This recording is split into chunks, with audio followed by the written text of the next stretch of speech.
Hey guys, welcome back to the 19th part of my series previewing the 2020-21 NBA season. And today we're talking about the New Orleans Pelicans. So, last season the Pelicans finished with a 30-42 record, and they're the 13th seed in the West. They had a really disappointing bubble run. Um, they were expected to make the play-in game, but that just didn't happen, and they're really disappointing in the bubble. And they also didn't play well throughout the beginning of the season because Zion was injured and they're missing him for quite a few games this season. So, in the offseason, they traded Drew Holiday to the Bucks and in return received a lot of picks as well as Eric Bledsoe and Steven Adams.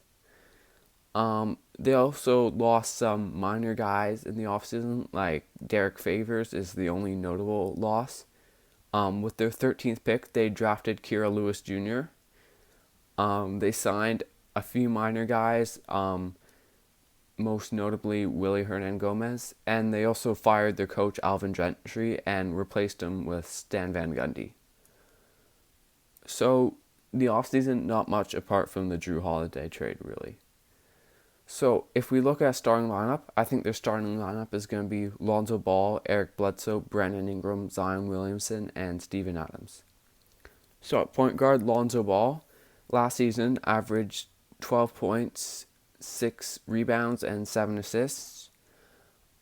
He's a really good defender and playmaker, and those are as well as he's a good rebounder. So, those I'd say are his main strengths. He's a solid player. He's just not a very good scorer or a very efficient shooter at all. And that's about it on him. And they have Eric Bledsoe. Last season, Bledsoe averaged 15 points, 5 assists, and 5 rebounds. And he's a really good regular season player. He's a really good slasher and a really good defender. I believe he was on the all defensive second team last season. And yeah, he's really good at scoring inside. And I think he's going to help them a lot in the regular season. And then just his shooting is the only question, and in the playoffs he's not very effective. But I think he can be a good contributor to a team like the Pelicans who are trying to make the playoffs. And they have Brandon Ingram. Last season he averaged 24 points, 6 rebounds, and 4 assists, and he really broke out for them. He's a really good scorer, especially from the mid-range area, and he can also shoot 3 and score inside. And he was an all-star last year and was really their best player and their breakout player. And the question for him is how well can he fit with Zion? And also with guys, this team doesn't have great shooting, so he'll really have to step up in terms of 3-point shooting. And we'll see if he's able to do that. And they have Zion, of course, the main attraction. Last season averaged 22 points and 6 rebounds.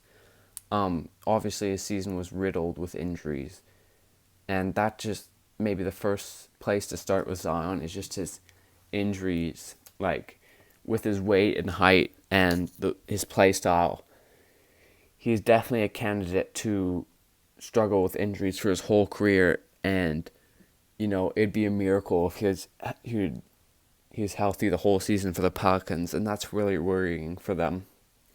But obviously his potential is just insane with his scoring inside and his athletic ability at his weight and his vertical and his rebounding. Obviously that's really, really exciting for a team like the Pelicans. And if he can stay healthy, then he's going to be really, really good. So we'll just have to see if he stays healthy. Some other things is he's not a very good shooter, and his team doesn't have much shooting, so that's a bit worrying with the spacing with him, especially as he does most of his damage inside, and if they can just clog the paint, well, he'd still probably be able to score, but it'd be a lot harder.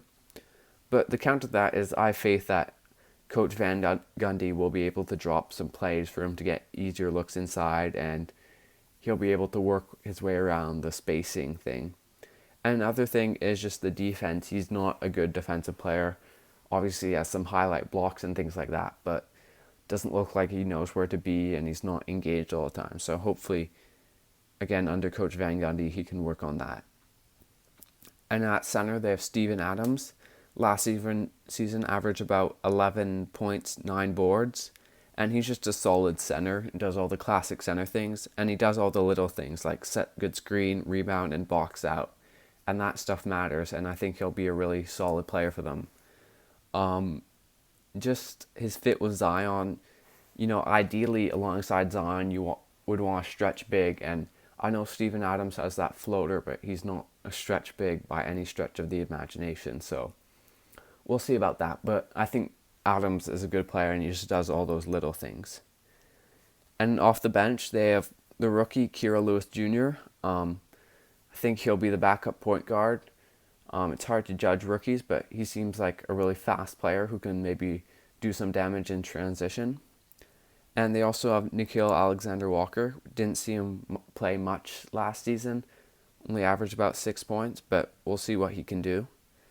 And then they have JJ Redick, who's going to be an important player for them. Last season, averaged 15 points a game, and he's a really good shooter, and they're going to need his shooting because this is not a very good shooting team, and so he might be forced into playing more minutes than he'd like as an older guy just because they need his shooting out there. And they have Josh Hart last season. He averaged about 10 points and 6.5 boards, and he's just a solid bench player. Yeah. And then they also have Willie Hernan-Gomez. We'll see how many minutes he gets. And they have Jackson Hayes, who last season in limited minutes averaged 7 points and 4 rebounds. And we'll see how many minutes he gets. I know they'd probably like to maybe experiment with Zion at center a bit.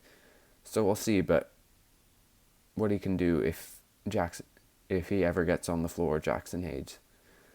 But, with Steven Adams and then, Zion at center lineups are very exciting to think about, especially on offense. So, some of the positives with this team is they have a lot of good NBA players, and then obviously they have Zion's upside. Like, peak Zion, like, if everything goes well, he could feasibly average about 27 points and 10 boards, and I don't think that's being too nice to him. But obviously he has the injuries and the defense, so that's worrying. But just the upside he has is very, very exciting. And then this is a team with good size, and they're a good rebounding team. So, there's that sort of thing. And then I think they'll be a good defensive team, especially under Stan Van Gundy. And then Adams is a pretty solid defender, and Ball and Bledsoe are good defenders. So I think they'll be a good defensive team. And I think they'll be a smart team and a team that doesn't commit too many turnovers and just a smart, solid all-around team. And that's sort of a characteristic of Stan Van Gundy's teams, that they're solid and they're smart and everything like that. Some of the downsides or the negatives is just the injuries, especially with Zion. So worried about him getting hurt. And that's one of the major downfalls is without Zion, I don't think this team is much, and I don't think they have much hope of making the playoffs. And then obviously the shooting. If we go through their lineup, Lonzo is not a confident shooter. Bledsoe is below average. Ingram is a good three-point shooter, but, there's still a few doubts. Zion isn't a shooter. Steven Adams isn't a shooter. JJ Redick's a good shooter. Josh Hart is below average, and their backup centers aren't shooters. So not much shooting, and they're going to really need JJ Redick. They're going to need Lonzo Ball and Bledsoe to be hitting three-pointers consistently, especially with players like Zion and Steven Adams.